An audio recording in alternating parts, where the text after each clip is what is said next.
Today we are celebrating the dedication of the basilicas of Saints Peter and Paul, which I didn't even know was a thing, so there you go. But I know a little bit about the history vaguely, having lived in Rome. During the Roman persecution, we know that St. Paul was martyred. He was beheaded outside the walls, and they built a basilica, and the Christians, even during the times of the Roman Empire, would have revered him, and they probably had a little church of sorts that they built and would celebrate masses at his tomb, obviously having to do it in a clandestine way. St. Peter, they know where he was martyred, which is where the current Vatican is. They actually know pretty much almost down to the foot where the place of the cross would have been. But during the times of Roman persecution, in order to avoid their bones being desecrated, they brought them to the catacombs of St. Stephen, which was on the Via Appia on the way out of the city of Rome. And it was underground, and it was a place where Catholics knew that they could celebrate masses, especially in honor of Saints Peter and Paul. Now, the funny thing was they had their bones under one altar, which is where the feast day of Saints Peter and Paul came from, because they felt bad on the feast day of St. Paul that they're ignoring St. Peter, who's right there, and vice versa. So then they just said, you know what, we're going to do them both together. Today we're celebrating Peter and Paul. Afterward, after the Edict of Milan, when Constantine became emperor in 313, he crossed the Milvian Bridge, etc., and shortly thereafter Christianity became an officially recognized religion, they would have removed the bones again. And they would have brought the bones of St. Peter back to the Vatican, which at the time was just a vineyard and a cemetery, and they built the original version of St. Peter's. You're looking at St. Peter's 2.0, which was the current version, was designed by Michelangelo, begun by Michelangelo, and then completed by an architect and a famous artist named Bernini. And the Basilica of St. Paul's, I don't know who designed and built that one. I think that's an older building than the current St. Peter's is. It's also a really massive place, as you can imagine. It's on the outskirts. And St. Paul got his basilica, so there's your history lesson. Now, to the to the readings, I'd like to focus on the second book of Maccabees. It gives us really, I think, an amazing testimony. Eleazar is a man who is 90 years old, so he's already old.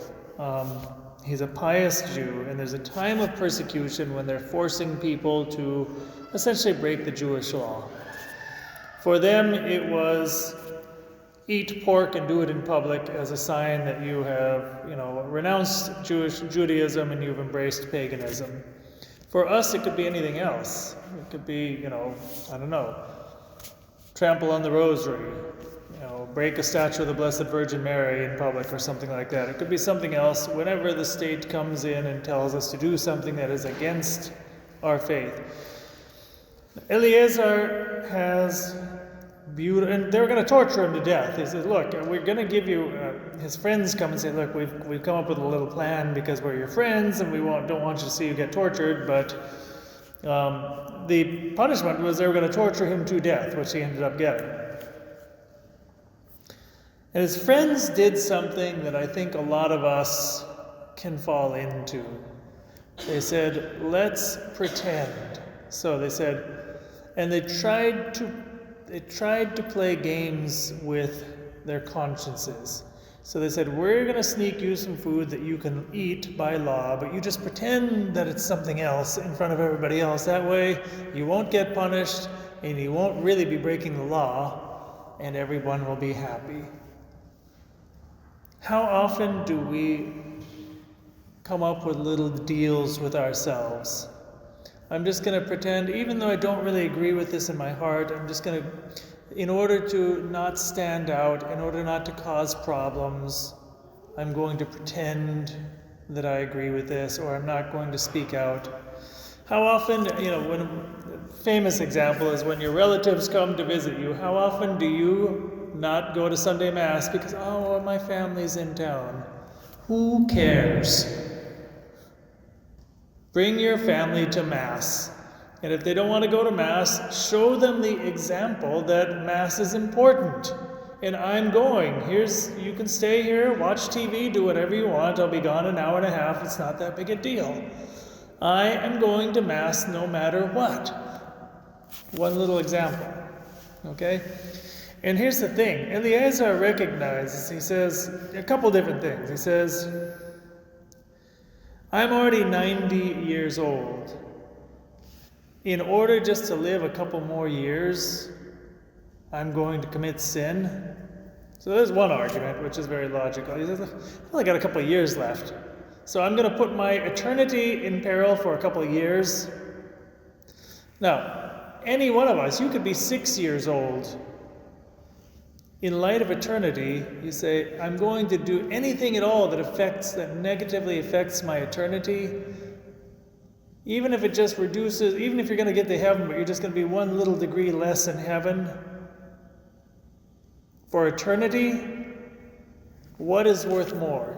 To give your life and have a greater, more glorious eternity, or to squeak out, a little bit more comfort in this life and then have a less good and maybe a very horrible eternity. So there's one very good argument, but he gives another one that I think is important for us also, and it's this. What is the example that I'm going to give to younger generations?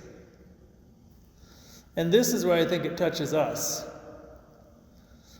We sometimes ask ourselves, how come our kids don't want to go to church and everything? And we should probably ask ourselves, what were the concessions that I make? That my kids see? What is the example I gave them?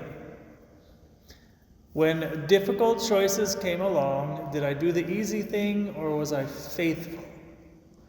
Because I guarantee if your children grow up and they see you regularly, even though it's difficult, being faithful, no matter what, that's going to make a mark. And if they see you making concessions and making excuses and cutting corners and doing the easy thing, that's also going to make a mark.